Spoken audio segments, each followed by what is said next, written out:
प्रभु उपस्थापित करछन्ति एवं कहिछन्ति नान्यत् ए गुंडीचा मंडपं नाम जत्राहम जनन पुरा ए जो गुंडीचा मंडप जोठी मु जन्म हेतिली पृथिव्यां पुण्यतमं स्थानं आउ पुण्यतम स्थान नेह विद्यते आउ ताठारु अधिक पुण्यशाली पुण्यतम स्थान आउ पृथ्वी रे नाही।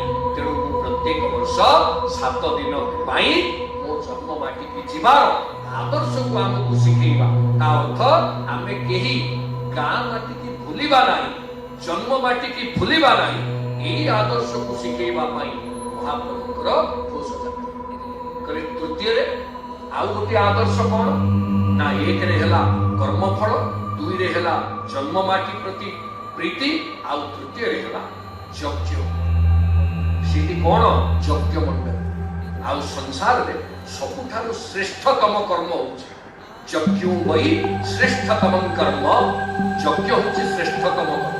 आउ महाप्रभु रथ यात्रा बेले कोन करूछन्ति भक्त यज्ञ आउ भक्ति यज्ञ साजिए भक्त रहिबे ता तरफरु भक्ति यज्ञ आउ भगवान तरफरु भक्त यज्ञ।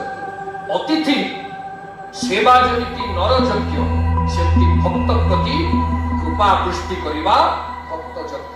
महाप्रभु से भक्त यज्ञर विरोध आवा यज्ञ वै श्रेष्ठतम कर्म एई कथा को प्रख्यापित करिबा पई साक्षात यज्ञ नारायण रथ यात्रा करुथिबा शास्त्र कली हला सब आउ बार तो कहला पता 2 घंटार समय आवश्यक एटा अपूर्ण रहि गला तथापि मु आपण मान पाखरे कृतज्ञता जणै कृतज्ञता जणै जे महाप्रभुकर ये कथा असरम। तेणु प्रभुଙ୍କ कथा कहला बेले आउ भावावेग को रोकित हबनी किंतु समय को सम्मान देबा। आपण माने जो माने कि जगन्नाथ कथामृत शुणिबा पे आछन तद्दिनं दुर्दिनं मन्नि मेघाच्छन्नं नदुर्दिनं जद्दिनं कृष्ण पीयूष नाम पानादिवर्जित। वर्षा बाहर जेते संस्कृत रे वर्षा होउथिबा दिन को संस्कृत शब्द रे दुर्दिन बोली कहते जोटा मेघाच्छन्न दिवस।